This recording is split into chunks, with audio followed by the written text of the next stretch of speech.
And welcome into In-Game Chat for Saturday, January the 6th, 2024, Season 18, Episode 1. I'm Scott. I'm RJ. And I'm Matt. Yes, Matt joins us for this episode. Howdy, y'all. Yeah, if you'd like to get in touch with us, our phone number is 334-272-9228. We're also on the Discord, which you can join in on that. If you just go to our website, ingamechat.net, you will find us on Discord there, where you can find our link to Discord. You jump in there and you can talk to us on the air, live while we broadcast, and join in the conversation if you want to. You can also do the phone thing if you want to do that. Sounds really clear coming in through Discord, but don't forget about Twitter. We're over there at In-Game Chat as well. On Facebook, you can email us, everyone, at ingamechat.net. Streaming right now on Twitch. Go to twitch.tv and search for In-Game Chat, or go to the link that is on our website. You can do that as well. Join up there and join in the chat room with everybody else who's hanging out with us today. Multile's there. Happy New Year, Multile. AC Wraith, Bama Brian, Happy New Year to you guys as well. Thank you guys for joining us. And thank you, RJ. Thank you, Matt, for showing up as well. Oh, yeah, let me do this. Okay, clack. I know. And we got our Season 18, Episode 1. So, yeah. All new, but yet nothing changes. So I'm sure we've got plenty to go over. There was like a ton of news. Just right when we decided to not do a show for 2 weeks, things busted open. Namely, Insomniac busted open by hackers. And I even hate to say that. Hackers. Yeah, they're hackers. I mean, it's a group that got their hands on a whole bunch of information. Yeah. Documents, demo builds, just tons, financial reports, emails and addresses of developers and people at the company, tons of internal emails and internal figures and stuff that never sees the light of day to people like you and me, but is now out there because what they did was they got in there and they said, look, you pay us this much money and we won't spill the beans with everything that we've got here. And Sony decided that they were not going to adhere to those demands. Yeah. And they released it all out there. And there's been there's been a little bit of talk about like, is this something you should cover? Because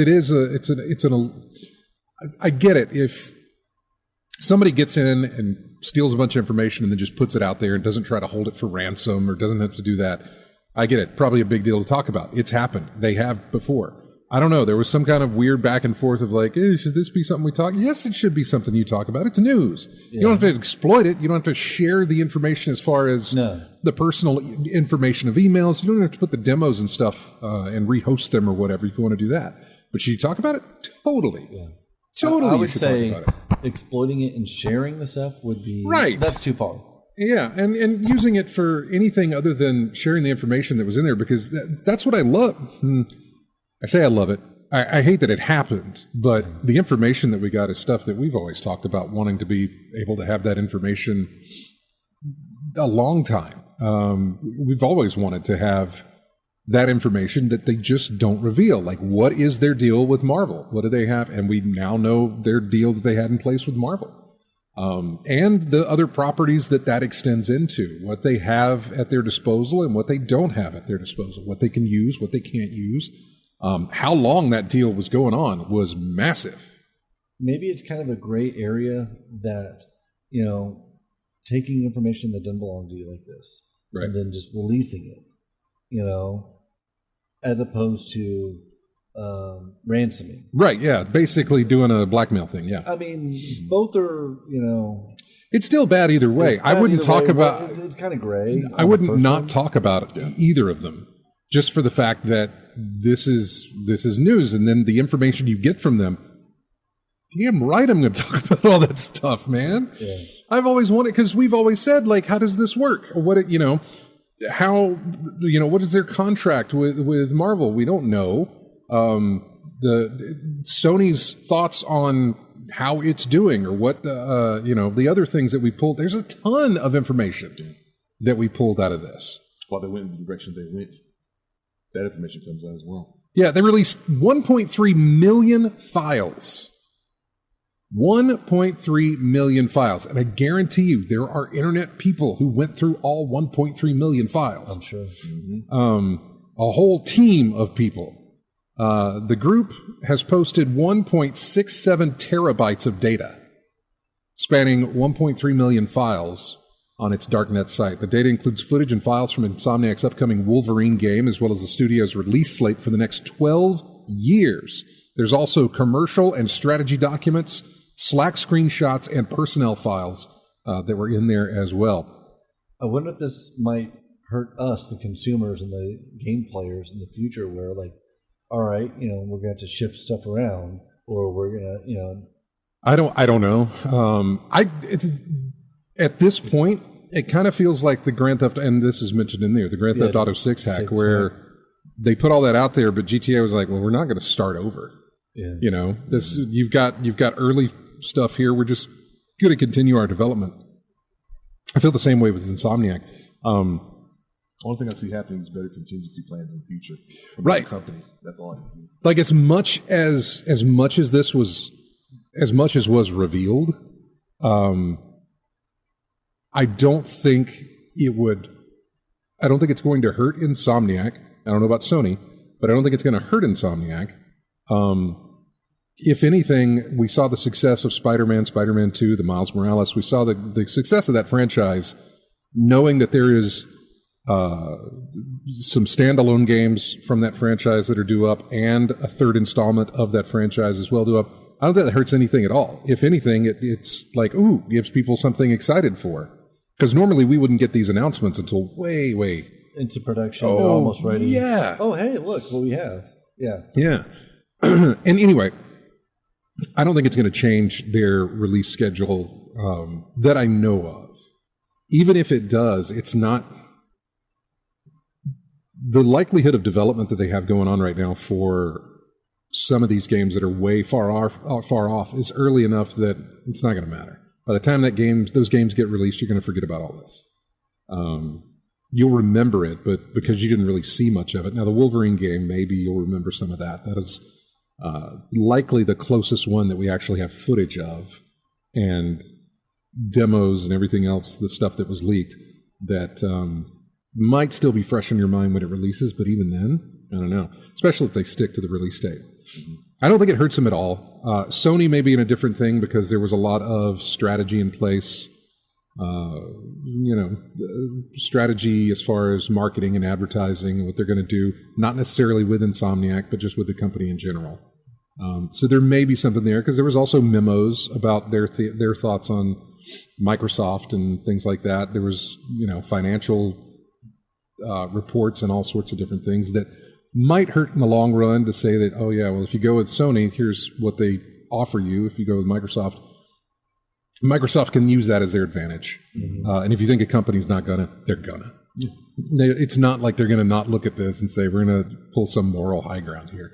I don't necessarily know that there is any moral high ground in that regard. In business? That's what I'm saying. Exactly. No moral high ground. I don't think there's any moral high ground in that regard. I totally think that Microsoft poured over that information. And when I talk about those 1.3 million files, and that there's people on the internet. Yeah, teams of people looking at Microsoft. At other businesses. Yeah. Microsoft, Electronic Arts, Ubisoft, everybody probably poured over that information. Every boardroom every boardroom in video gaming. Easily. Stuff, yeah. So, and I would even go so far as to say that, what is the Destiny logo on my watch? It was Twitter recommending something I might be interested in. No, I'm not. No, if you don't think for a second that the companies didn't look into that, as well as developers themselves, and I know developers probably have, stood their ground for, hey, don't talk about this, or don't share this, or don't release that. Guarantee every single one of them looked at that because they all know the language that they're looking at when they watch those builds, those early builds of games and those demos of games where they can see the code or they can see, how the structure is done or how the sausage is made, in a sense. Yeah. They can interpret all that, and I guarantee you they looked at it. Probably not because they're looking for something to help with them. They're probably just completely curious and interested in, like, hey, let's look at this. And they know what they're looking at when they see it. I can see it going down the line later. Remember that little issue you had like 2 months ago in development? Hey, remember that Insomniac file? Yeah. Maybe they were on to something. I know, right? I mean, there's things there, and so I for anybody saying that you shouldn't be talking about it, we're going to. No, you should talk about it. You totally should talk about it. There is so much that was revealed in this thing. The timeline, the fact that Insomniac has access to the X-Men as far as properties. They had already had in the Wolverine stuff, and there's more that the X-Men games will be a Sony exclusive for more than 10 years. So expect that to be the case. I mean, that makes me excited because the stuff they did with Spider-Man and Miles Morales was fantastic. Yeah. And apparently we're going to get a Venom standalone in the vein of Miles Morales. And then you get a Spider-Man 3. There was apparently some like online thing that they were trying to do with Spider-Man as well. You're getting your Wolverine game, then you're getting an X-Men game down the line further. So just a lot. Could you imagine a MMO Spider-Man game like set in the Spider-Verse? That's what it seemed to. It was, what was it called? Spider-Man Web Beyond or something like that, I think was the name of their multiplayer Spider-Man that they were looking at, that they were trying to look at like here. a City of Heroes, but Spider-Man. Yeah, that would segue nice into another story. Yep. But we're not done talking about this. I'm setting it up. This is you are. Foreshadow. Yeah, the roadmap includes a standalone Venom game, a Ratchet and Clank sequel, multiplayer spin-offs, that's the Spider-Man stuff, multiple X-Men games by the year 2030 and beyond. 2 roadmaps are included in the leak, which was first reported by Cyberdaily and is now widely circulated on. First one begins in 2003 with Spider-Man 2 and shows a Venom game arriving in 2025, Wolverine in 2026, Spider-Man 3 in 28, Ratchet and Clank in 29, and then the studio's first X-Men game releasing by 2030. The slate then culminates with a new IP planned for 31-32. Where was... Let's see. The game, well, we don't have a ton of details for these. One slide does give a pretty clear rundown of what fans can expect from the standalone Venom game. They will apparently continue the storyline of Spider-Man 2 and set up Spider-Man 3, bridging the games the way Miles Morales did the first game and the second game. It'll be a short, one of those little quick, basically like Miles was as well. Yeah, this doesn't talk about the multiplayer.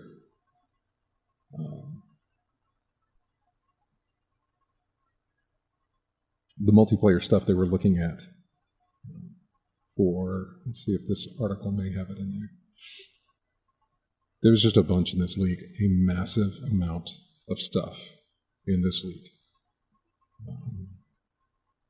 Wolverine, X-Men.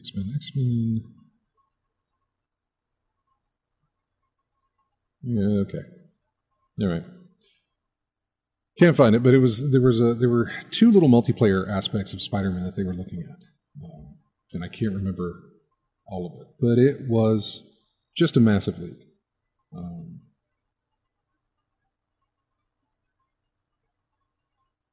Let's see. There's more here. I'm still looking through this because of how much information there was. Yeah, Insomniac responded and said, "We are aware that the stolen data includes personal information belonging to our employees, former employees, and independent contractors.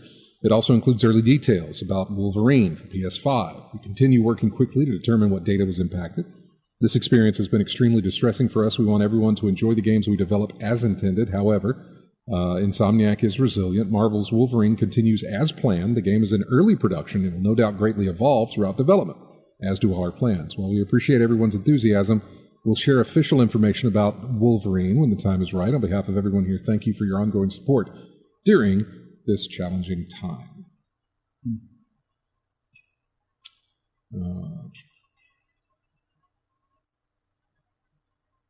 Let's see also what hacked files tell us about the studio behind Spider-Man 2. Various internal documents released online as part of this hack suggest just how hard this has been to pull off. The studio leaders juggling teams, timelines, and budgets like Tetris blocks in order to ship games that aren't just excellent but also profitable. They also hint that possible cutbacks within Sony Worldwide Studios may be adding to the challenge.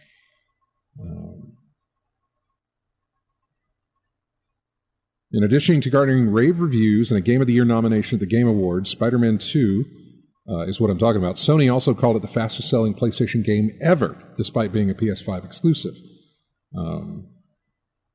It was also the studio's apparently most expensive game ever. One internal presentation pegged the final cost of Spider-Man 2 at around $300 million, which was 3 times the cost of Spider-Man back on the PS4 for 2018.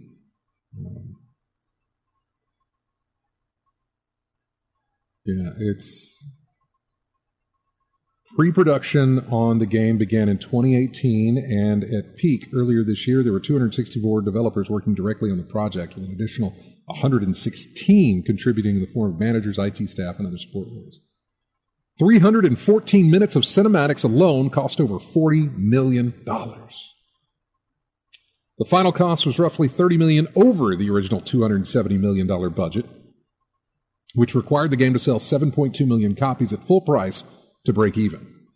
The game had sold 6.1 million copies as of November 12th. I think they'll be fine. This is talking about Spider-Man 2.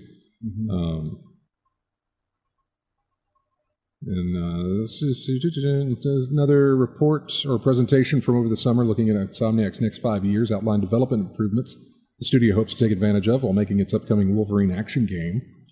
Notes from presentation mentions Toyota factory-style line stops leaders can use to halt production when certain problems are discovered so that they're fixed early rather than creating bigger issues down the line. It also directly called out cinematics and scene length as one area that had sprawled out past our initial estimates in past games. Wolverine, on the other hand, will feature a centralized story design pipeline to try and streamline things. All of this is being done with the clear aim of delivering a Game of the Year contender by 2026. These and other presentations provide a clear sense that Insomniac, despite its successes and the seeming resources of its parent company, is grappling with how to reverse the trend of ballooning blockbuster development costs. We have to make future AAA franchise games for $350 million or less, one slide read. In today's dollars, that's like making Spider-Man 2 for $215 million. That is $65 million less than our actual Spider-Man 2 budget. Another slide put the problem more starkly. Is 3 times the investment in Spider-Man 2 evident to anyone who plays the game? Have you played Spider-Man 2? I just started. Okay. I know you haven't, because I know it's PlayStation 5, and I know you're not there yet. I know you got a PlayStation 5. Yes. For Christmas, I guess. Black Friday. Black Friday. That's when you picked it up. It's been a while since you've been here. Yes. The Slim. Yeah, the Slim. It came with it. Oh, okay. Good. I have not picked it up yet.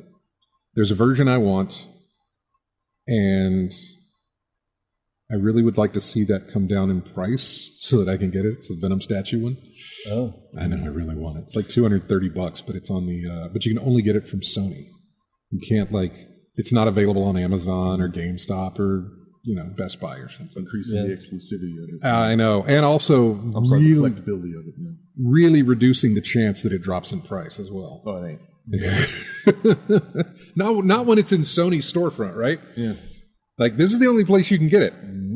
We're good if you buy it or not. We're not going to drop the price. Yeah, what's the rule? Nintendo titles don't drop, and Heavenly Sword. Heavenly Sword. That's right. Heavenly Sword does not drop. Heavenly Sword does not do anything. Add that to the list. Now I'm thinking about that question you said.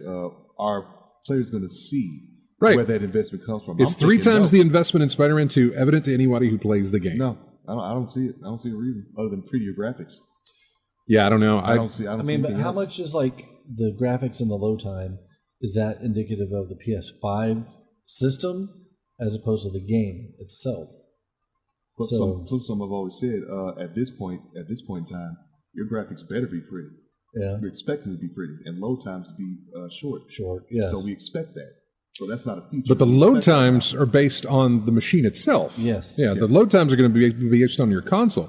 The way it looks is going to be based on your console. So people talking about the graphics and the load time, which I've heard people talk since the game came out, like, oh my gosh, because in the original Spider-Man, you could you do the fast travel, and you got a few seconds to watch him on the subway or whatever. This, it's instantaneous. It's instantaneous. Yeah. But I haven't that's- played it yet, but I've seen the But transition to that's instant. not the game. That's not Insomniac. That's just the machine being. I mean, I'm sure there's part of it is Insomniac code. as to how that writes to the thing, but yeah, I don't I know. wouldn't think of like, oh wow, I could tell that they spent 3 times as much on Right.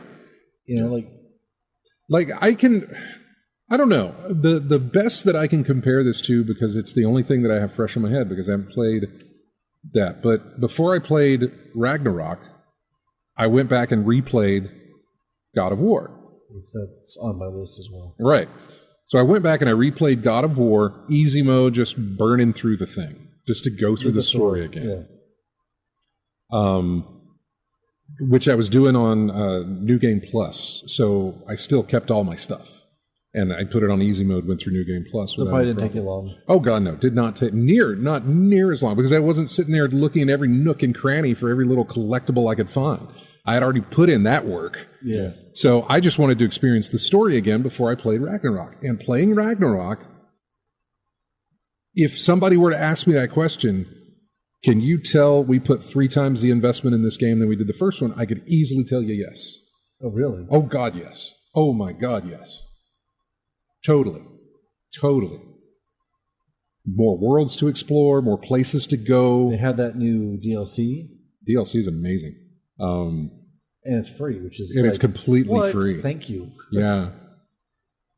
This one guy who I watch, Skillup, I think is his name on YouTube, Skillup Reviews or whatever. He did a great review of that DLC. It feels more like the review of a film or a different type of media. Okay. Than it does video games. The way he connects, like he opens the review not even talking about the game. He opens the review talking about a documentary that was filmed at a prison. And he goes into, I don't know, he probably spends about 5-10 minutes on this film and what it does. And then he relates to what that does to what you're doing in this DLC and pulls it together and then starts reviewing the game. It's a really, really great review and really showcases what is on offer from that DLC that is available. Really, really good. But I can tell in Ragnarok, just from the amount of places that you can visit, the whole way they've done everything with the hub, with your characters, with everything else. I mean, yes, it looks better because you're on a PS5 instead of a 4. But yeah, I could. If somebody were to ask me that, I would say yes. Now, if somebody would ask me, and I haven't played Spider-Man 2, so I can't tell you. I wouldn't be able to play Spider-Man 2 and tell you that I could see something here. I don't know. I haven't played it. If you were to ask me that from Miles Morales from Spider-Man to Miles Morales, I would say no, I don't see that. This feels like you just changed some paint on some buildings, put some snow in and some Christmas lights, and you did Although same mechanics. Spider-Man 2 does story. have a whole bunch of extra place to explore. Yeah, I'm sure. I know the island's much bigger. The island's a lot bigger. You can swap between characters back and forth willy-nilly. Yep. So, I mean, there's a possibility if I were to play Spider-Man 2, I could probably answer that question. You have, but you're very early in the beginning. Just beginning. I just did the introductory, whatever, to where you get into the world. Kind of like in the first Spider-Man, the first thing you do is go up against Kingpin. Mm-hmm. Like that, it's that part. Yeah. Where it's like, oh, hey, here's the game, the credits. Here's the first, as with most modern games, like the first boss that you fight. Right, it's a big set piece. The initial set piece. Yeah.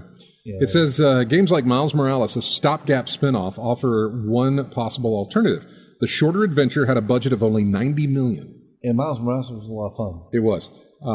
According to one 2022 presentation on mid-sized games, but it went on to sell over 10 million copies, making it incredibly profitable in addition to being beloved by fans. The presentation notes that these mid-sized games generally take 2 years less to make than tentpole games, helping to reduce the time between new games as well as the risks if something goes wrong in development. And they're cheaper.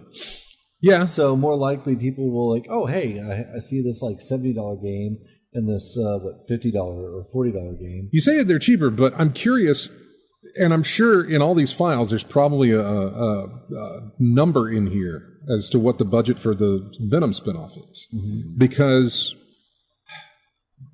in video games, in movies, in massively consumed media in general, if you make another one, it is usually expected to be bigger, better than the first. Yes. Maybe not better. You hope it's going to be better, but usually it's going to be bigger. Bigger, flashier. Yeah, exactly. You're taking the money you made from this one and you realize people loved it, so you're going to put more of that in there and you're going to invest more into making it happen. We need more of the same but different. I think, what was the numbers? The sequel usually gets about 80% of the original, I think. Is that the case? I don't know. That was a study a while back ago, so I don't know if that's the case now. So I don't know. So you build Spider-Man, then you do Miles Morales. Miles Morales has some improvements, gameplay, mechanically, over the first one. Maybe has some graphical improvements. I don't know. It depends on what's happened in between the time there. You come out with Spider-Man 2. Now, what is the cost of your standalone for Spider-Man 2? Does it balloon higher than your standalone from the first? In other words, does it follow that pattern? Mm-hmm. Main game, this much money, and this much stuff used. Sequel, this much money, more stuff used. Mm-hmm. Main game spinoff. Does that then not jump to that one as well, where you put more into sequel spinoff? And you said you played Miles, right? Yes. All right. So having played Miles and also having played Ragnarok spinoff or the DLC. Oh, the DLC? How do they compare in size and time? I mean, is the Ragnarok one like a lot smaller? It's not. Yeah. No. Okay, so it's not quite the same. Ragnarok is just the Valhalla DLC stuff. That's a rogue arena type thing. It is not. It's got story. It does have story involved, and it's got some good story beats. But it is nothing compared to what Miles is. Okay, I wouldn't know. So basically, it's a stage. It kind of a stage with a little extra. Yeah, it's got different parts. Typical DLC. It's got different parts of stage arenas and things that you can fight in, and different ways to handle it. There is a small story there, but to compare it to a standalone or expandalone like Miles Morales, which is not technically DLC. A little half game. Yeah, it's a game you can buy and play. It's not a new concept to me. PlayStation did this a while back, especially on the import market. There was you had a full size game, and then somewhere down the line you had like a half game. They didn't get finished with, but it was enough to make a playable version of it. I guess before early release on Steam, that's what would come out. So something like that came about. It's not a new concept, but it's not done too often. I've been saying 25 years now, over 25 years. What Half-Life did back in like '99, where they had the game and then they released a demo of the game. But like unlike most demos at the time, where it's just here's a section of the game that we just took out, it was a whole nother thing. Half-Life Upload, I think is what it was called. It was completely separate from the game. Separate from the game itself, and its own story, its own thing.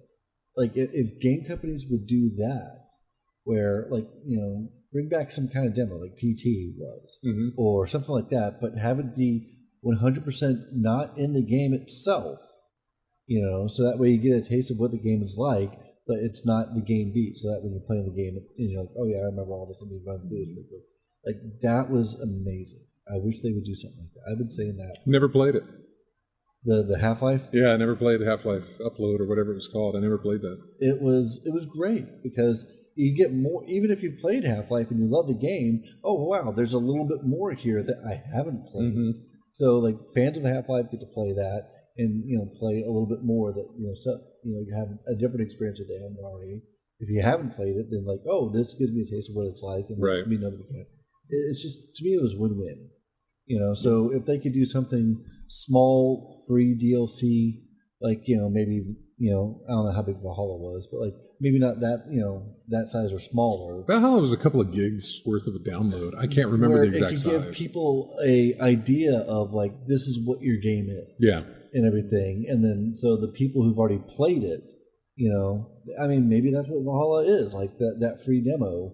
That although you probably need the game itself to you play do have to have the game. See, yes. that's where the analogy kind of breaks down. And imagine honestly, Valhalla was like free, yeah, where you don't have to have Ragnarok, and then like people do that and like, oh hey, I was kind of on the fence on Ragnarok. This makes me want to go buy it. I'm curious if, and I don't know this because I haven't, but I'm curious if you can access the DLC before finishing the game because it is very much an epilogue. Like do it first. Yeah, like it would be real weird to go into that without actually playing the game. And I don't necessarily know if there's any kind of a restriction on that. I have no idea. But I'm curious if you could do that. You shouldn't be able to.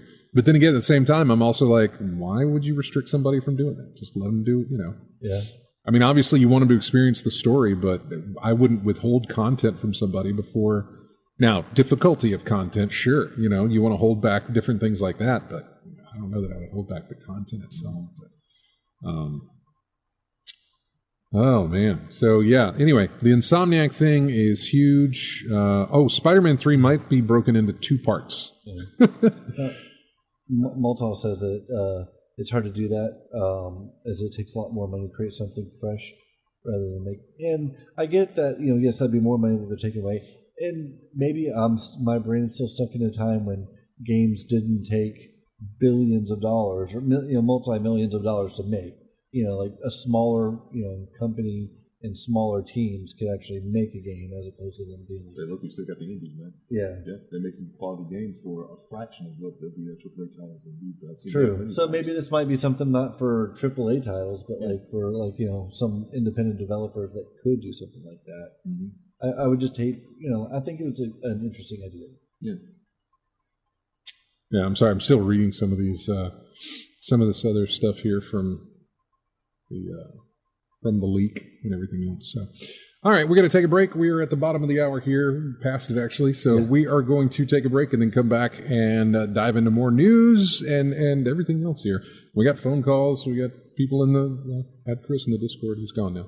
But anyway, we'll be back with more of in-game chat right after this. Music here from the Talos Principle 2. This is titled Once in Rome. We'll be right back.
And welcome back to In-Game Chat. Music here from, I think it was an expansion, A Boy and His Yeti. Song of New. I don't know which one's the title and which one is the song track title. I don't know which one is the game title and which one is the track title. Song of New or A Boy in His Yeti? I don't know. I'm guessing A Boy in His Yeti is the game? I don't know. I think it may be Song of New. Song of New. In you. Not Snoo Snoo? Not Snoo Snoo. No, it's not. Not Snoo Snoo. Song of New. Anyway, welcome back to the show. Jumping into those Insomniac leaks and everything there. And, well, I don't know. Where else do we want to go with this? I mean, most of it was... There was Sony talking about I remember they were concerned about the Microsoft's position after the buyout of Activision Blizzard. That was something that came out of that leak as well. Let's see. Look through this document. Following the cyber attack on Insomniac, Sony's internal concern described the buyout of Microsoft and Activision Blizzard as the leapfrog. It goes on to say that Microsoft is now positioned to leapfrog our current pillars.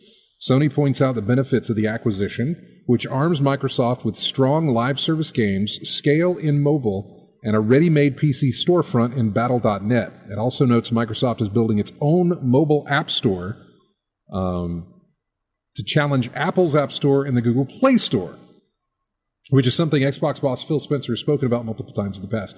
Sony goes on to express concern about the Call of Duty threat coming in 2027. In order to appease antitrust regulators, Microsoft signed a deal with Sony to keep Call of Duty on PlayStation, but that deal ends in 2027. Sony predicts a massive threat to its subscription service, PlayStation Plus, which amounts to $1.5 billion in annual revenue, which I guess we can see now why they were really concerned about losing antitrust. Yeah. What's the title? Yeah, I'm trying to get back to where you got other video games to play.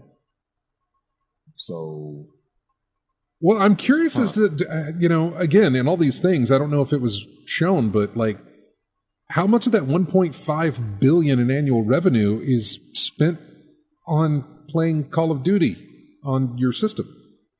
Like, I get there's probably a chunk of it, but is it enough that you're that concerned about losing however much it is? And I don't know. Is Call of Duty still? It's a huge thing, man. Really? Yeah.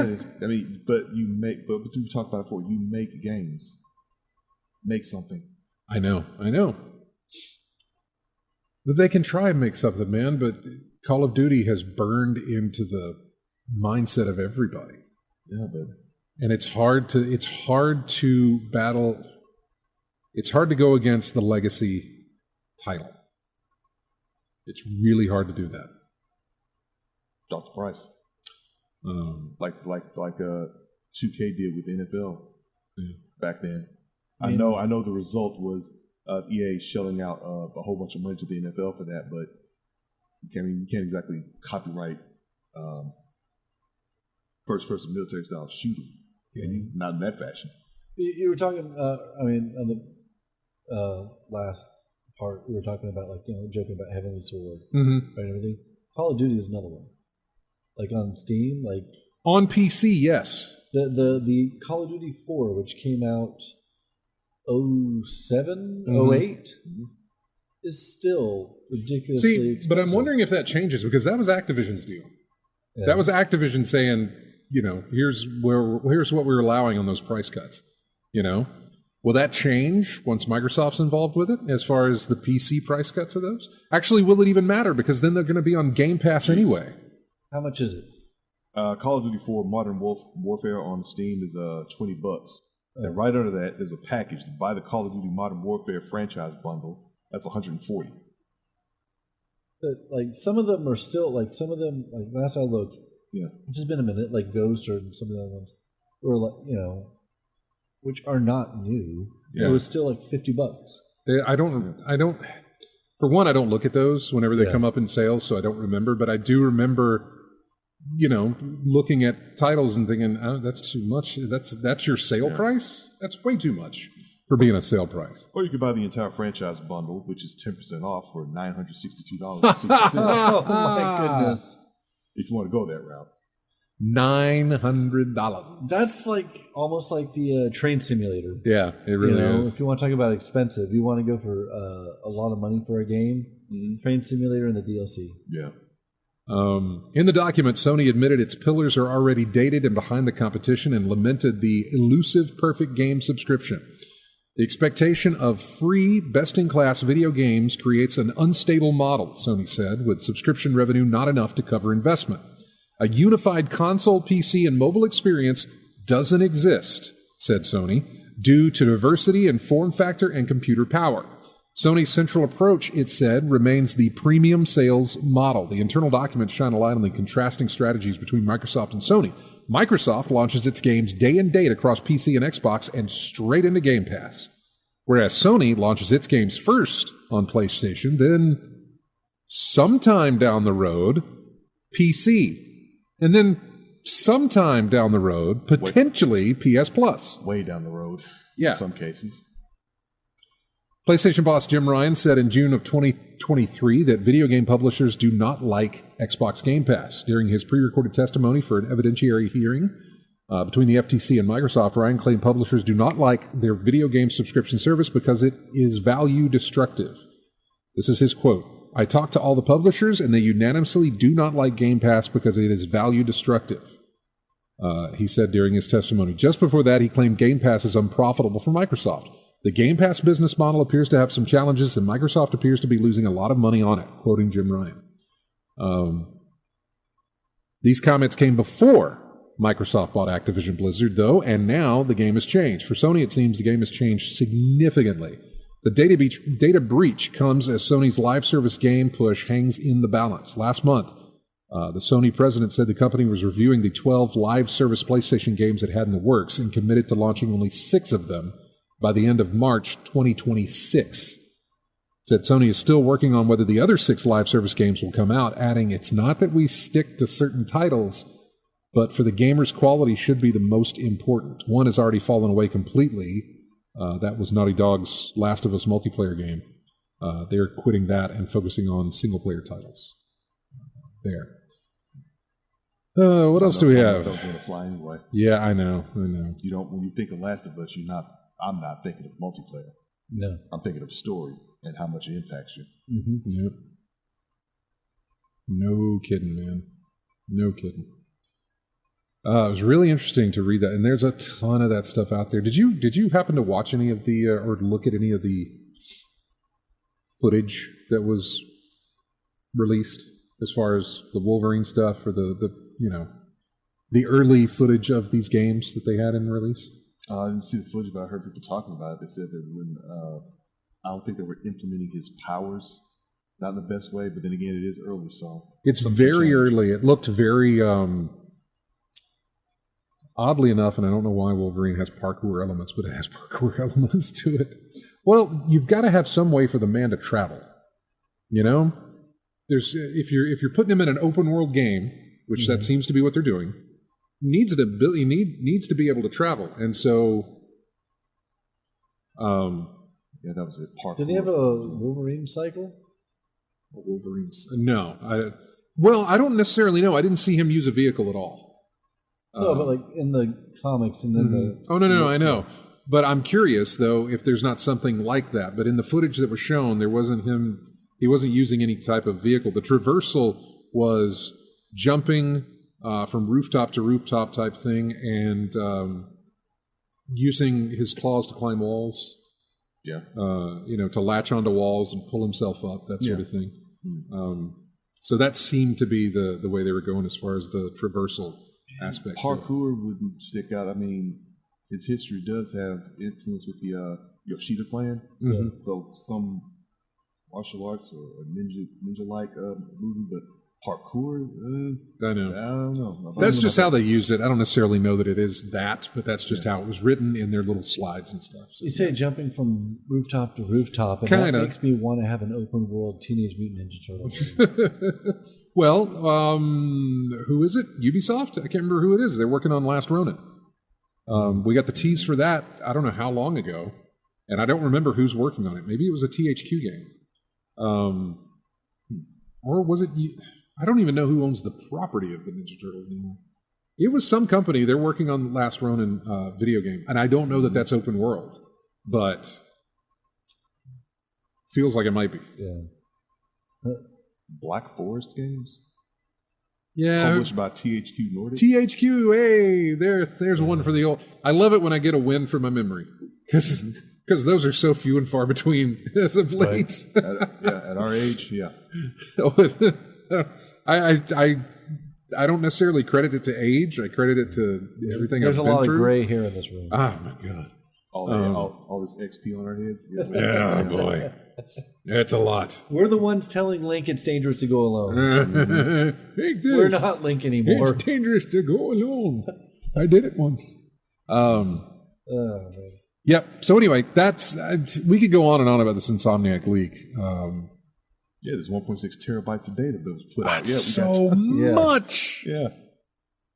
Sony pressured its studios into making big cuts amid increasing development costs. There's just so much we pulled from this that I would love to continue to go over, and I may pull little snippets of to talk about in shows to come. Yeah, I was about to ask you, too much for one show. I think so, Yeah, and I don't want to spend the entire segment talking about it because, I mean, we haven't even gone over what we played or what we did for Christmas and all this other stuff. So I do want to get into that, and then there's just more coming down the line here that we've got. So I think we'll look into that, see if I can do a couple of quick hits here. If you are on PC and have an Epic Game Store account, then you probably had a good last 2 weeks of game after game after game after game being offered to you. There was a lot that were given away free, and if you don't have an Epic Games account, then go make one. It takes no time at all. It is absolutely free. If you've got a PC that can play games, just go make an account, because right now you can get Guardians of the Galaxy for free. Yep, picked it up. And that is a good game. So what Epic Store is doing reminds me of the old PlayStation Plus, where it's like, oh, hey, what's this free game now that's actually a good game? Well, I mean, PlayStation Plus still does that once a month. The quality's dropped since Yeah. the initial thing. It's like the Steam sales. They used to be I notable. know. Steam sales used to be notable when it first started. Oh, I took Now advantage they're of the Steam like- sales this week, or not this week. I took advantage of that Steam sale that went on over the holidays there, and some of my. There's an interesting story there. I don't know if I have time for it. I had my GameStop credit, right? It was all trade-in credit. However, to put all of this, they couldn't put all of it on one card. So they put it on a trade card, and then they put it on GameStop gift cards. I didn't think there was anything wrong with that at all. Except around the 1st of December, it happened earlier than that on other purchases. But by the 1st of December or somewhere around there, the stores, not only GameStop, but also Amazon, and I think Target maybe, prevented you from using gift card money to buy money for other shops. You know what I'm saying? Yeah. You couldn't take your GameStop gift card and go buy $20 worth of Steam credit or $20 worth of Nintendo Online credit. Yeah. You couldn't go do that. Same, just as well, and you still can't do this online, by the way. You also cannot take your GameStop gift card credit and buy a digital purchase. In other words, I can't buy a digital copy of a Nintendo Switch game or a PlayStation game or whatever the case. You can't use it. It has to be physical now. Mainly because that is what they deal in. I mean, things moving to digital and digital only. Alan Wake 2. The more games do this, the more hurt places like GameStop are going to feel. Because that is their bread and butter is that trade-in. Yeah. I thought their bread and butter was Funko Pop and... Right. Well, that's physical because you can't digitize those. True. So the more of that you have in there, the more people are likely to buy that when they come in and can't get what they want on their gift card. Yeah, we just talked about the ballooning development costs. So, yeah, one way to do it, Right. not make a physical version, just keep it digital. So anyway, I went into the store And I was like, man, I can't do this online, so I'm hoping I can do this here. I read that I could. The money that is on here is trade credit. He looked at the card and he's like, that's gift card credit. That's going to register as gift card credit. But as soon as I gave him my phone number, he looked it up and he saw on my profile or whatever where I had made the trade-in and how much trade-in credit I had. And he knew, like, okay, that's trade-in credit, but I think our system is going to read this wrong. It didn't. Okay. It read it completely as it should. Thank God. So I used some of that to make a Steam purchase. We'll talk about that when we come up on the next hour here. We got to take another break. When we come back, we'll go over the Christmas haul or what we've played, what we got. I don't know, what we did on our Christmas vacation. We'll see, something like that. Music here coming from the... did you play the RoboCop game? Did you play the RoboCop demo? Oh, okay. No interest. Really? Not at all? Man, I thought you would be. Not really. It got a lot of good reviews, actually. Okay. I was surprised. Gameplay-wise, yeah, but I hear the... But it was very repetitive, and it was very... Being a tanky RoboCop. The level of acting was... it was one of the biggest gripes I saw. About as quality as RoboCop 3? Yeah, and most of it is bad, but apparently there was stuff good enough here. I guess maybe the feel of the game or whatever is being this guy. I don't know. Anyway, the main music from RoboCop Rogue City. We'll be back with more of In-Game Chat right after this.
Welcome back to In-Game Chat. This is music from Thirsty Suitors, a track called Nylon Empire. Something plays while you're doing your battle. I think I saw it on PSN, an advertisement for it. Yeah, it is basically it's very Scott Pilgrim-ish in a sense. It's you battling your old exes. But not to win over somebody else or not to battle it to that. You're just going through coping, I guess. Just reverse the genders. Yeah, but you're not battling them to win somebody else. You're battling them to... boy, that's a bad thing to do. Hang on. I knocked something off the shelf here and it hit the keyboard that controls what we have on here. That's bad. But we're good. We're okay. Anyway, yeah, Thirsty Suitors. It's on Game Pass. I played a little bit of it. I fought the first ex-boyfriend thing that you had to do, and there was some neat stuff there. The battles took forever, at least on that first opening one, so I haven't gone back to play it. But yeah. So. Join the club, man. There's plenty of games you started and just never got back to. Mm-hmm. Like I've still got the DLC for Bloodborne. Still haven't done Wet. You went further that night at GT. Yeah, never finished it, but I did go. Yeah, I think you stopped at the airplane jumping on cargo stage. I think maybe. Yeah, I think that was it. It's been forever, but yeah. But yeah, Thirsty Suitors out there. Yeah, I looked at the description. It's a breakup simulator. Yeah. Pretty much. This is the best way to put it. Yeah. Let's see. Just to update people what's been going on the past 2 weeks, I don't know if I remember mentioning this. I don't know if I got the email about this before we took a break, and I didn't mention it, or I did, or if it came after we took the break, because I just do not remember. Did I mention that I heard back from Bungie on my ban? No. And it wasn't a bot responding. It was actually a person. Right. Okay. Yeah. I don't know. I didn't mention that. Yeah. No. This is. I can read you the email. Okay. Once I search for it. Bungie. There we go. You got us on bated breath, man. Oh no! Don't worry. There's No. nothing to debate here. Your appeal. Probably, see again, getting old. Zoom in on this thing, please. Your appeal has been reviewed and considered. Due to the nature of the restriction you are appealing and the results of our review, your restriction is not eligible for an appeal. No further information will be provided. This appeal has been closed. Please do not submit duplicate appeals, as your restriction will not receive an additional review. So, yeah, pretty much that's it. Still sounds like a bot. The ban. Well, I mean, that's a standard thing that they're sending me, but yeah, not coming back to Destiny. That is So they done. Why were you banned? I wish I knew. They didn't tell me. Yeah, I know. That's the part I want to know. Just saying your appeal's been reviewed. I know. And that makes me wonder, though, what did nuggies. you... First off, what did you find, but where did you see that I was exploiting? I would love for them to show me where that is the case.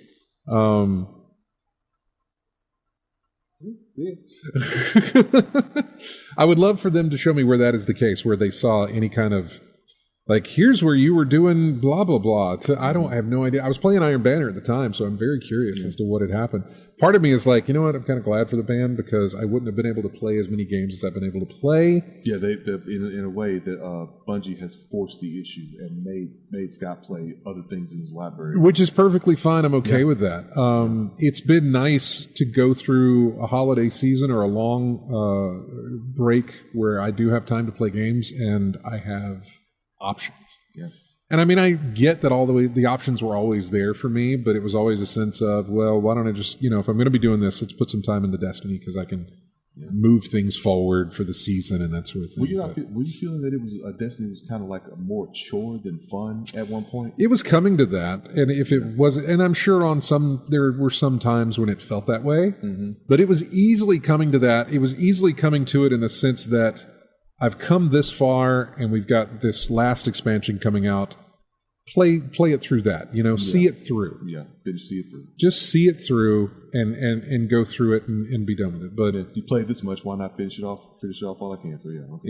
Yeah, but anyway, but that's not going to happen, which is fine, because now I am open to other things, and other things I shall play. But the whole situation really sounded like you're under arrest, you're going to jail. What's the charge? We can't tell you. Yeah. But wait. I know. Yeah. So yeah. What was I going to ask? What did you guys do for the holidays? Did you guys play any games? We'll start with you, RJ. Did you play anything over the past 2 weeks that we've been? I didn't get to play much because most of the holiday was spent helping out my folks and going to gatherings all over town. So not too much playing wise. You played Family Obligation, the game. Don't joke. That might actually happen sometime. I've seen some. We need original ideas in gaming. So we might actually try something like that. But yeah, that's pretty much what it was mostly. So it's pretty much been more of the same, really. Yeah. The usual suspects.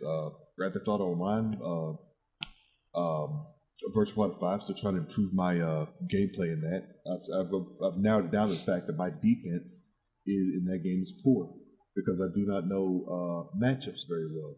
And in fighting games, it is key that you know the matchups of the opponent that you're facing.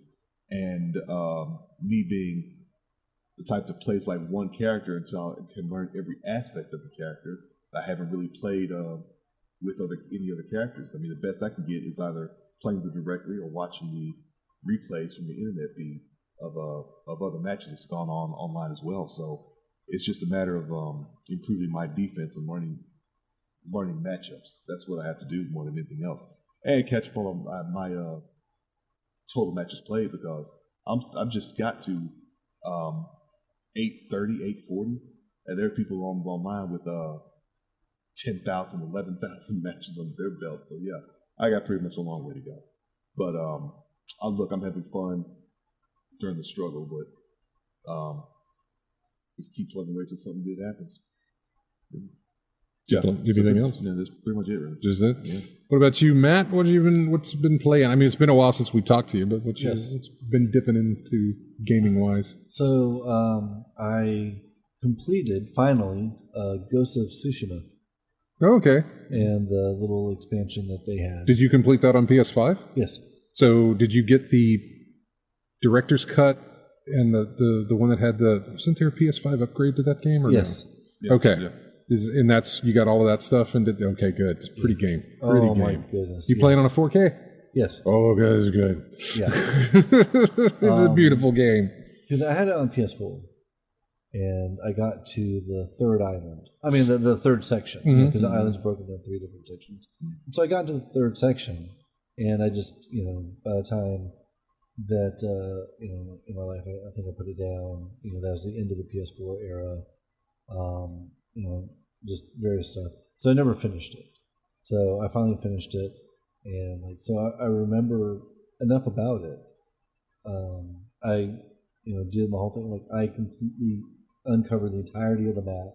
Mm-hmm. I did all the side quests and everything, and just the loading. If you fast travel, is instantaneous. That's to me is just wow. So I did that. That was really, really cool. Glad I finished that. Did you get all the skills that you could get? Yes. Okay. Yeah, I completely maxed out my character all the way. Yeah, then you go to the Inky Island. Yeah. And then I did that. I think I haven't. I don't think I've gone to that island yet. I think I've downloaded all the DLC for the game. It was good, but I didn't get to that. I liked it. I liked it a lot. Okay, good. That's something to look up for. Another thing to add to the backlog. I've been wanting to finish that game for a good while, a couple of years now, and I just want to get back into it because it's just such a beautiful game. I've been screenshots in that game. You can get a lot of screenshots. Oh, I bet. Yeah. I've been playing a online co-op version of Elden Ring with Kevin. So I know it's not a co-op game. There's a mod that you can get for it to co-op it. And so we've been doing that. And that's been a lot of fun and frustrating and fun and frustratingly fun. What was the most frustrating thing you've had to deal with, man? Doing a boss over and over and over and over. I would imagine 20-something times, because Kevin's he's higher levels than I am, right? So it scales. Yeah, if your level is too high, then it'll scale on. Yeah, so we're doing it in my world since he's been playing a lot more of it. So I'm like when we first started, I'm the level 1 with a level 50 person in my world. So everything scales to him, and I'm like, oh look, hey, here's a mosquito, and I'm dead. Kind of a thing. The mosquitoes hurt this game. Yeah, they do. Everything hurts in this game. Yeah. But he's been, we've been going around. He's been very patient with me, and that's been a lot of fun. Just fighting and riding the horse and just doing everything, exploring that world and stuff. Enjoying that a lot. Which boss was it that was giving you 20 times you had to play it fight against? The one of the very, for us, it was the first boss that we really fought. Okay. It was a guy with a big tree head. The best way you can do it. Guy with a big tree head. Yeah. I'm trying to remember. If you fought him 20 times. He's off to the right of the. If you go to the right of the map and everything, he's right there to get into a castle and stuff. And just because I was such low level, we just Morgott? I think that might be it. The dude with the cane, yes, and the horns going out of his head. Morgott. Morgott. Yeah. Either him or his brother, one of the two. Yeah. If it's one of the Omen boys, yeah. He's a problem because FromSoft over the years has improved their boss AI mechanics. So they have attacks that's specifically made to stop you from rolling every time. Yes. It's like perfectly timed Yes. to hit you just as you come out of a roll. And like, several times like I would dodge or whatever and he knocked me down, and then while I was getting back up, that's when he hits me the second time and just completely, and I'm like, there's nothing I could do to stop that. Yeah. Other than not get knocked down. Yeah. Yeah.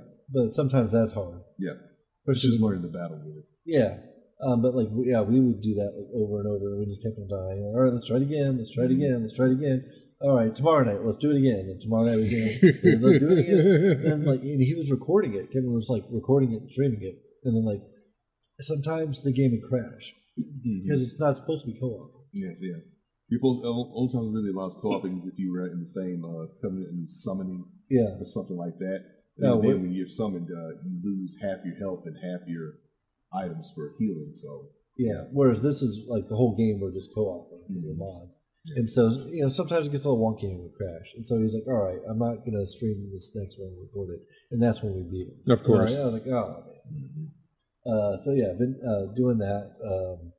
That one's been a lot of fun. And you got a PS5 over the Black Friday deals. You got that on base, I guess. Yes. Okay. Yeah.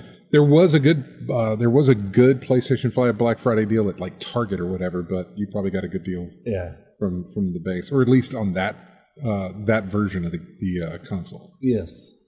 The Slim that comes with Spider-Man. With Spider-Man, yeah. I went ahead and... So what have you played on the PS5 so far? Ghost of Tsushima. Oh, that's it? Yeah. And a little bit of Spider-Man 2. Okay. Because you played the other one, you played the first one in Miles on PC, right? Yes. Okay, gotcha. Well, I played the first one on the PS4. Then got it on the PC and beat it on the PC. Got Miles on both, and both beat it on the PC. Yeah. I was going through my library that I have, associated with my PlayStation account, and I'm like, okay, most of the stuff in there is PlayStation Plus that I got, and I don't have PlayStation Plus anymore, so I don't really have access to a lot of it anymore. But the stuff that I do have access to, like the Uncharted 4 Lost Legacy. Right. I haven't played that yet. Okay. And so that was the expandalone. The expandalone, yeah. So that's one of the things I want to do. I got the God of War and Ragnarok. So you got the God of War 2019 and then the Ragnarok follow-up? Yes. Yeah. And those are good, man. I really want to, I want to do that.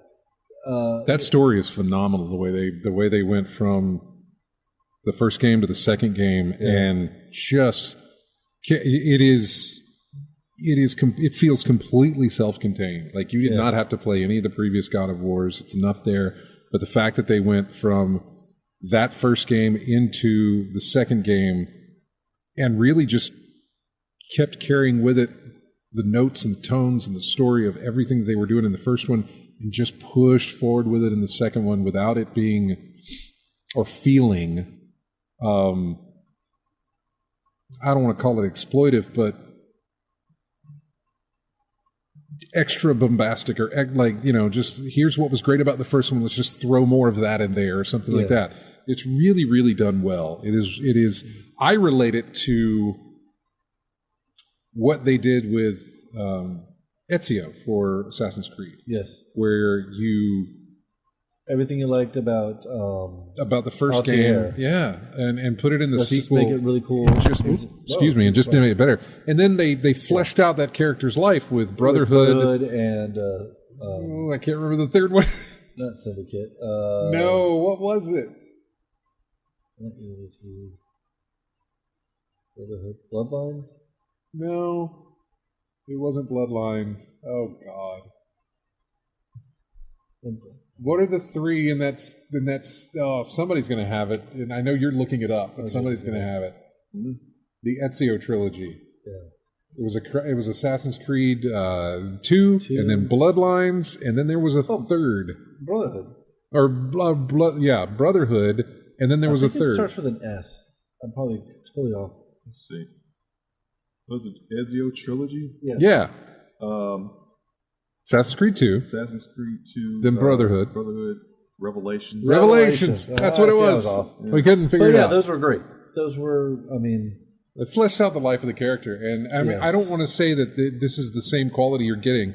You're getting much better. Okay. With the first one into the second one, and then that DLC I think is a nice little cherry. Yeah, a little put the cap on the thing and just call it a day. I think it's really, really good. So one of the problems I have with the PS5 and the games is that, like, I'm going through my library and I'm like, ooh, I want to do it, and just everything's like so much of a space hog on the hard drive. Oh yeah, totally. So I'm just how big's the hard drive on the Slim? Is it the same? What is it? Terabyte? Like, yeah, terabyte. Is it a terabyte? Okay. Yeah. So I'm like, I want to load up these games because, like, I like having games loaded, so I can play them when I want to play, right? And they are so large that if I do want to play a game, having to download 120 gigabytes of a game takes a while. It's like, all right, I'll play it in an hour or however long it takes to download. My internet's working. So that's a big issue that I have. I have a terabyte expansion that I'm going to put in there and everything. So hopefully that'll help out with that. But like that's one of my big things about like modern gaming that annoys me is just like the size of the games are not getting smaller. They're not getting smaller, yeah. So you can't put another hard drive in there. But in my case, I was thinking you can eventually put another hard drive in there and get an external on the outside for all the other stuff. Yeah. I mean, that's why I got my PS4 right now. PS4 has a different hard drive in there. I've got eight terabytes is the max. So right, for the PS4. So I got that on the back. So eventually when I do get a PS5, I'm going to have to get up to a 12.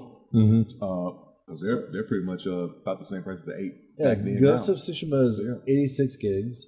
Red Dead 2 is still like 120. The Ragnarok is like 160, or so. Epic Adventure. So. Just God of War, is I think 60. I mean, so that just those just few games right there. Yep. Not to mention like some of the other stuff that when I was looking at my library, I still have on there that I can't access, I can't download, but it still says PT. And I'm like, oh, look at that. I remember that guy. Yep. You don't have access to it. Nope. Another game that I've been playing a little bit on the PC that I find very interesting is Eternal Threads. I saw that, yeah. I don't know if you've heard of this one, RJ. It's a time game where kind of like Time Cop or not Brazil, 12 Monkeys.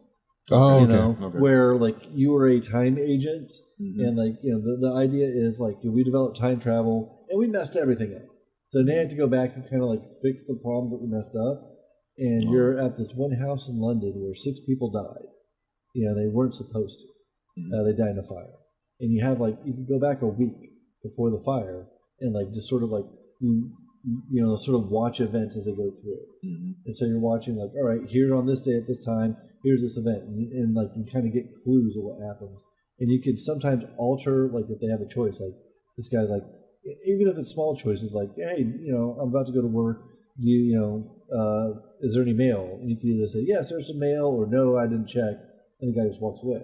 If he does check, oh, hey, look, I got this letter, and that might set off another like butterfly. It's butterfly effect, yeah. Yeah, and like little things like that. And so it seems, I'm like, all right, I'm just playing through. I'm just like, so far, it's been interesting. So, you have to choose the right events to change to have all 6 people live. So stuff like that I find little interesting, little puzzle things. Oh, wow. It's already in my Steam library. Oh, it is? Yeah. You already bought it? Apparently. Okay. I didn't know this. I think it was like on super sale. That's why I got it. That, or I could have... You probably bought a bundle or something. I was going to say, it could have been a Humble Bundle thing. Oh, I haven't checked Humble Bundles. When was that game released? May of 2022. Yeah. Oh, you probably hit a bundle or something on that. Yeah, I'm gonna guess that's how I got it. So. But I've been it's been interesting. I mean, it's not the most. It's definitely not action packed. It's kind of like you're observing things. So like you have your little like ghost meter, and like you'll see like little like event happen. Like, okay, that's interesting. Now what's the next event? And like, oh hey, why this door is locked? And then like later on in an event, you can see, oh, hey, the key's over here. Let me go check that over here. Oh, here's the key. Now I can open up this door, and everything that was, all the events that happened behind the door are now available for you to watch. And just stuff like that. And I'm like, all right, that's kind of cool. Well, all right, we're going to, anything else before we take a break? Basically. Okay. Yeah. We're going to jump into a break. When we come back, we'll wrap things up. I'll go over the games that I got, games that I played, and any of the other news that we've got in. There was a lot of news. I don't know that we're going to get to every single bit of it here, but we'll be right back. Music here from Star Ocean's Second Story R. God. I think this is called Stab the Sword. I don't know, but anyway, it gets cut off here. But that's a long title. Star Ocean Second Story R. We'll be back after this.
And welcome back into in-game chat. Music here from Blasphemous 2. The track is called Vivo, maybe? V-I-V-O? Vivo? Vivo?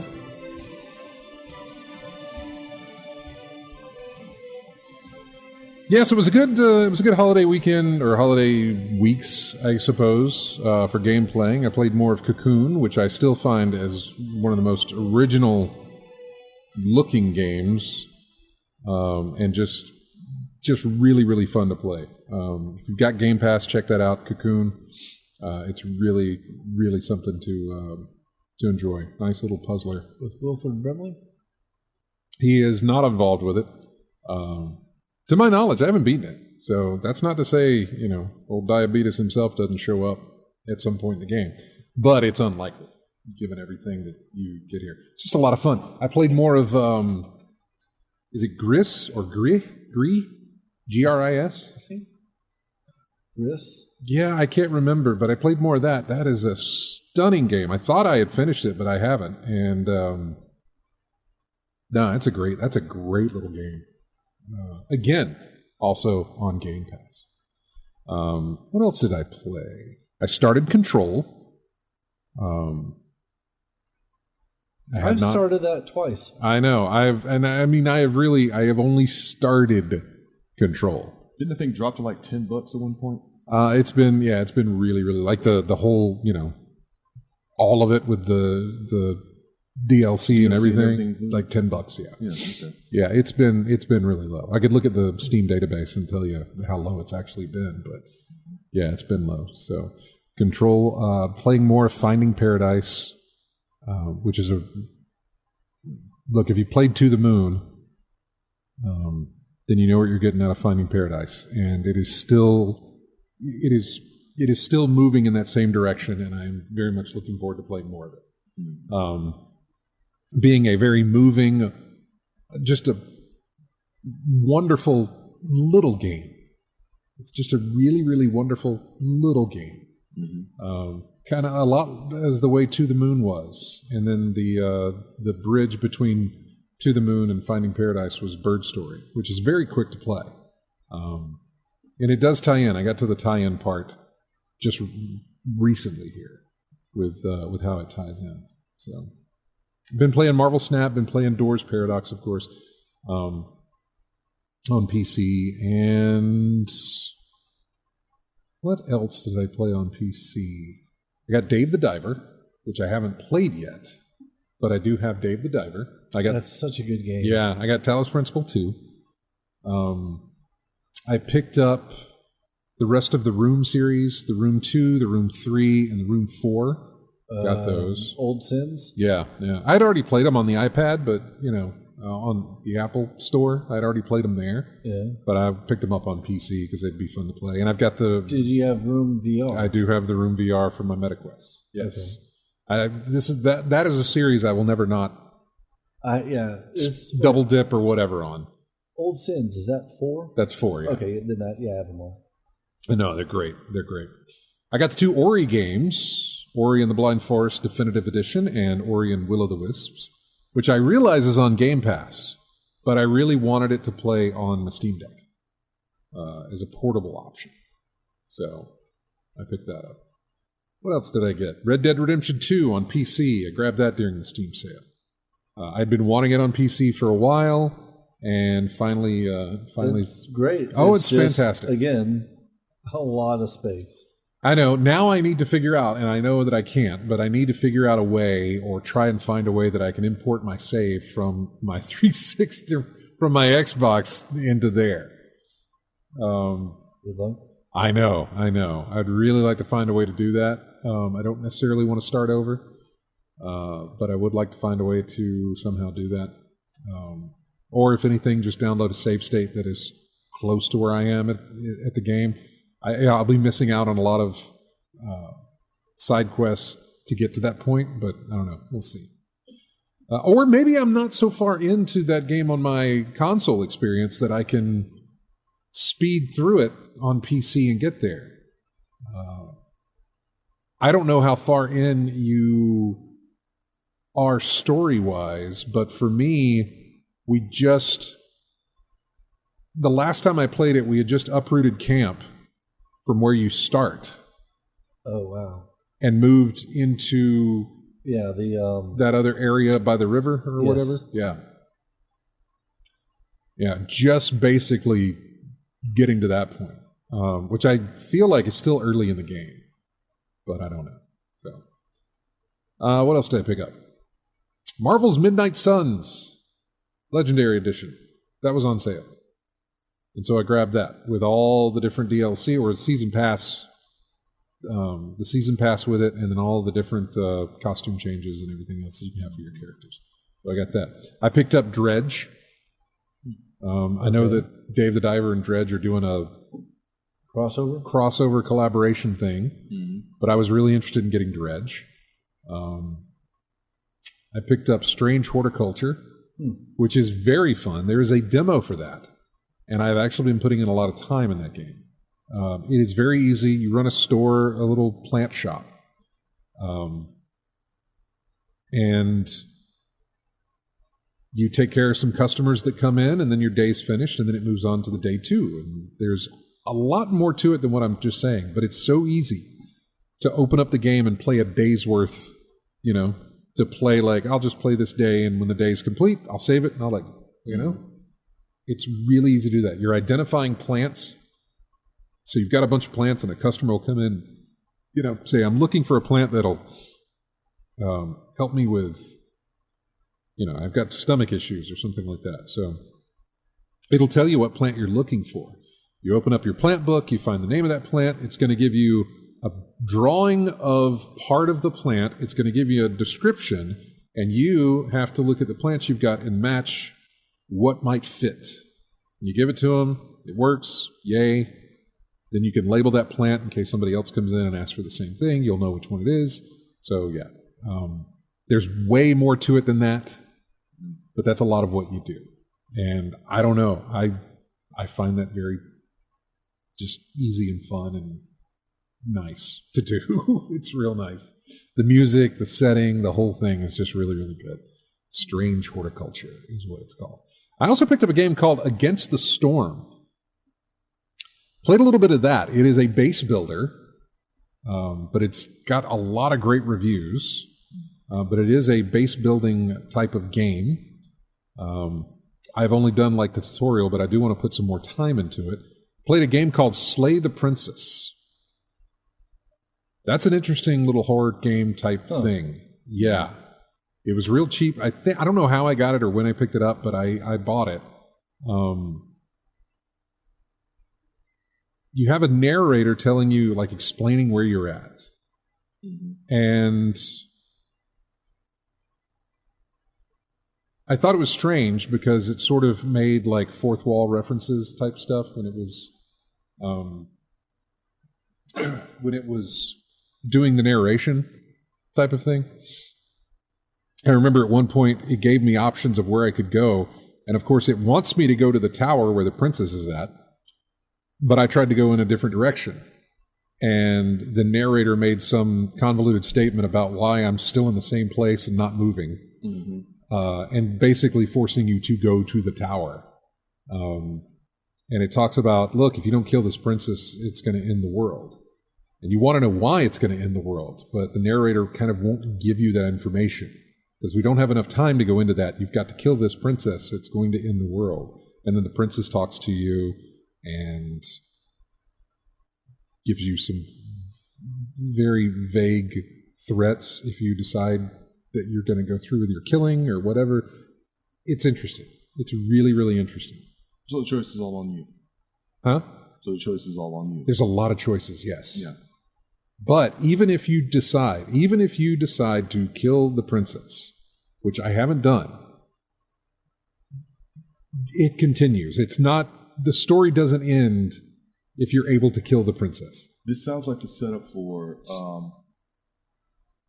whatever choice you do, kind of a damned if you do, damned if you don't. Right, yeah. There's a game there, and there's no way that you can avoid not playing the game, you know? So pick the lesser of two evils and go for it, really, more than anything else. But get all the information you can so you can make the best possible choice in a no-win situation. It's a beautiful game. It's done in this like brown, black and white drawing aesthetic, very hand-drawn type thing.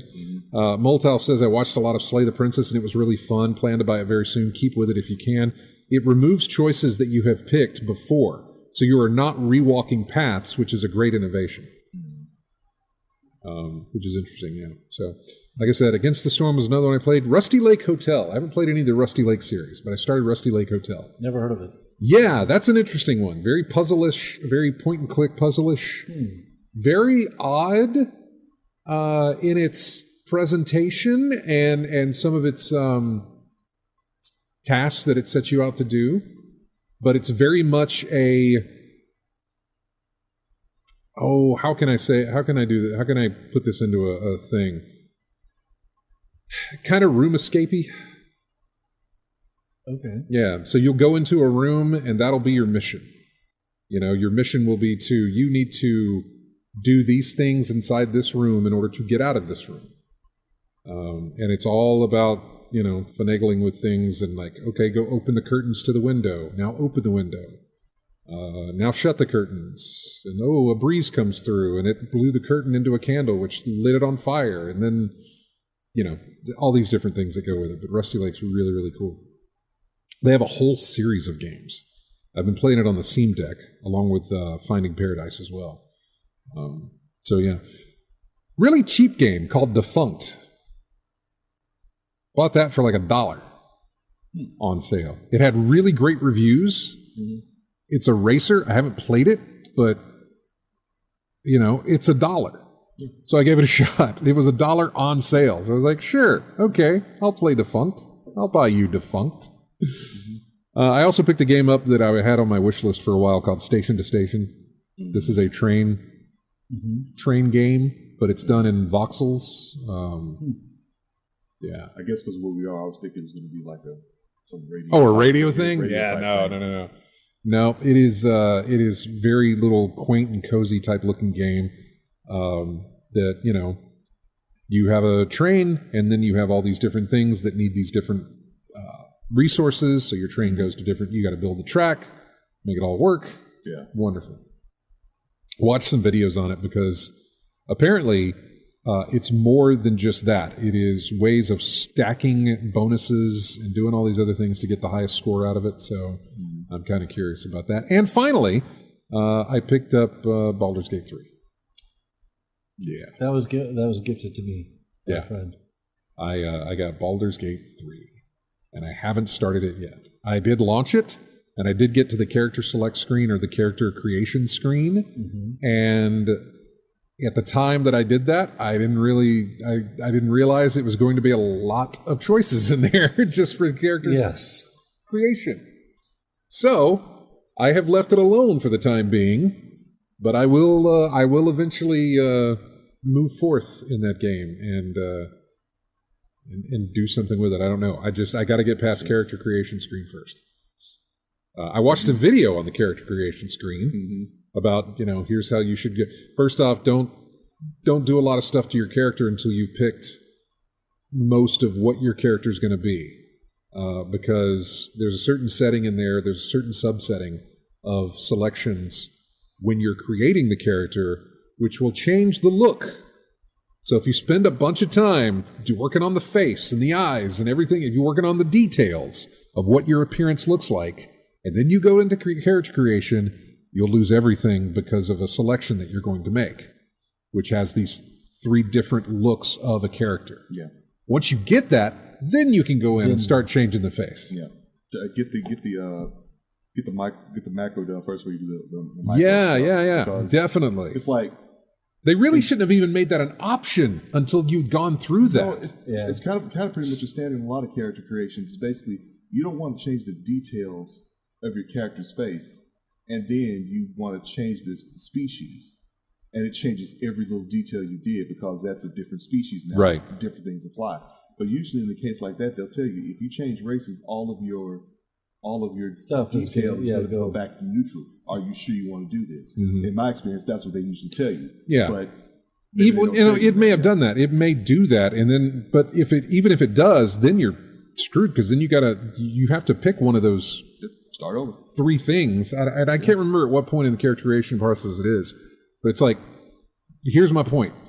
Take care of everything on the left side of the screen before you start working on everything on the right side of the screen. Yeah. The left side of the screen is your class, your type, your weapons, all that stuff. Left is general, right is fine details. Right's going to be all those details of like how wide a space do you want your eyes to be? Are your ears this high on your head or this high? Where's your jawline? All this stuff is on the right side of the screen. Worry about that afterwards. Yeah. But yeah. So yeah, I'm just looking through things that I've played here. Yeah. So anyway, that was my Christmas vacation. Yeah. What else? Let's go back to the news then. Since we finally got through all of that. We got our games for PlayStation Plus for January. Yeah. I did not see what they are, but I will look at them now. They may not be memorable.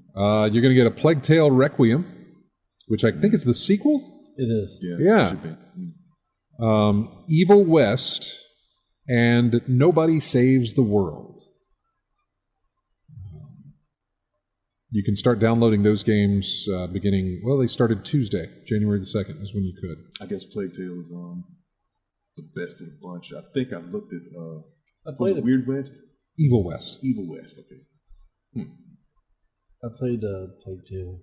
I didn't beat it, but what I did play was a lot of fun. I want to say that the original was another free game given a while back. I think I recall seeing it in my library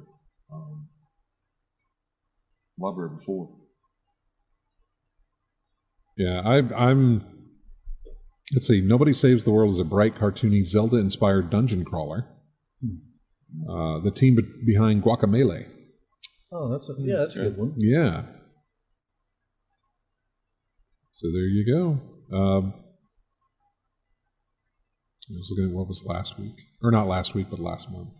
So, yep. So there's what you're getting for PlayStation Plus. Are you going to resubscribe to that, or no? Or I have enough subscription stuff already. I think the only thing you need it for is playing cooperative online with folks. Which I don't do. So yeah, it's not really an issue for you then if that's the case. I mean, maybe to play the games that are in my library that were PlayStation Plus games, and then I got through that, but I didn't really see anything in there that I'm like, oh man, I really got to do that one. yeah. You were talking about City of Heroes, I think? Yeah. NCSoft is finally... This was something... I think I was telling you guys that I was back into that. This was a while back. Yes. Mm-hmm. I was showing you guys pictures of like the screen creator thing again because they brought back so much memories. This team had revived City of Heroes. Yeah. And I was in the little training area. I don't know that I ever got out of the training area because there was a lot of bugs and stuff, but I think they've all worked that stuff out. And now... it's called Homecoming, and it has been going on since 2019. Wow, that long? Yeah, that's how long ago it was. It was pre-pandemic when I was showing you images of the new server and everything. Homecoming has just been given the official nod by NCSoft. The server announced. An announcement reads, "We'd like to make a few things clear. Your accounts and characters are safe. Development of new content will continue. Homecoming will continue to be completely free, and we will continue to be funded entirely through donations." Homecoming has been granted a license to operate a City of Heroes server and further develop the game, subject to conditions and limitations under the contract. The developers expect required funding to increase, but, speaking from personal experience, the monthly donation goals... we just lost picture on the screen. We're okay. Yeah, that was weird. I don't know why it blinked out. Let's see, where's it? Monthly donation goals? Yeah, monthly donation goals, but personal experience. Where did I go from? Where did it go?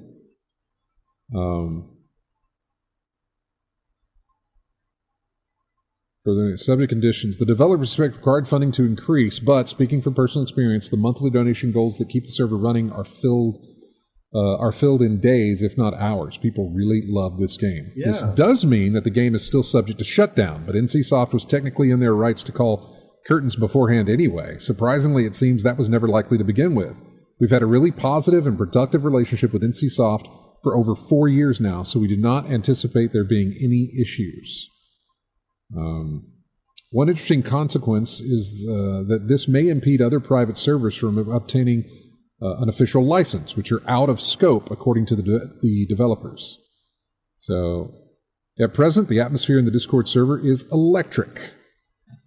The sudden shutdown of City of Heroes is a scar that still lingers in the minds of its players, with fleets of players holding in-game protest and petitioning NCSoft in mass to no avail. So yeah, I was glad to see this. I may look into this again. Might be something worth getting back into. Yeah, I mean, it's completely free, and I'm curious as to how it all looks. And it's been a while since I've been back in there, and I'm sure the bugs have kind of been ironed out.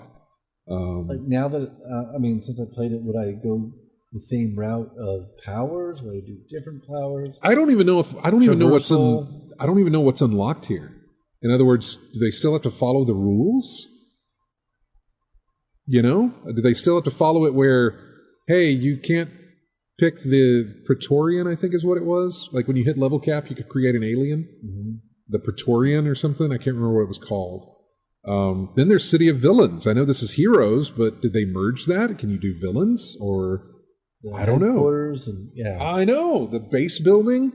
Like, is it worth getting the flying power to suffer through hover? Right. But did they fix that? Yeah. Did they look into that and say, okay, we can make it better?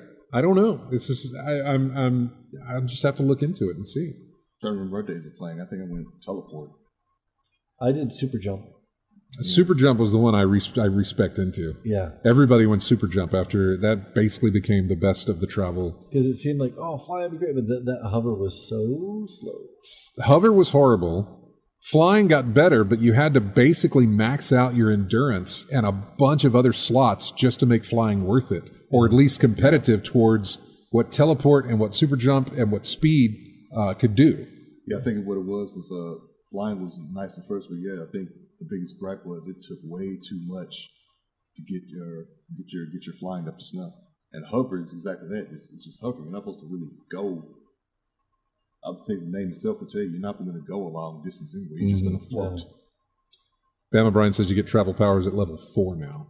I remember it was a long way to get travel powers. I think it was after level 10 you got like your first double digits. Yeah, it was ridiculous. It might be something to go back into. I'm going to look into it. I am totally looking into this to see what it's like. That is going to wrap it up for us. We are done. Yes. First show of the year in the books. Happy 2024. Exactly. Thank you, everybody, for joining us in the chat room. There's a whole bunch of names in there, but we appreciate every single one of you who is hanging out in the chat room with us, and we hope you'll join us in the weeks and days to come. You guys have been great. We appreciate it. Don't forget to download us on iTunes and our YouTube channel and our Steam channel and our Discord. All of that stuff is all there for you. We really appreciate it. Hope you had a great vacation time and a perfect beginning to a new year. Take care. We will see you next Saturday. Music here from Alien Hominid Invasion. We'll see you next week. Thanks again, you guys, for coming in. Appreciate it. Have a good one.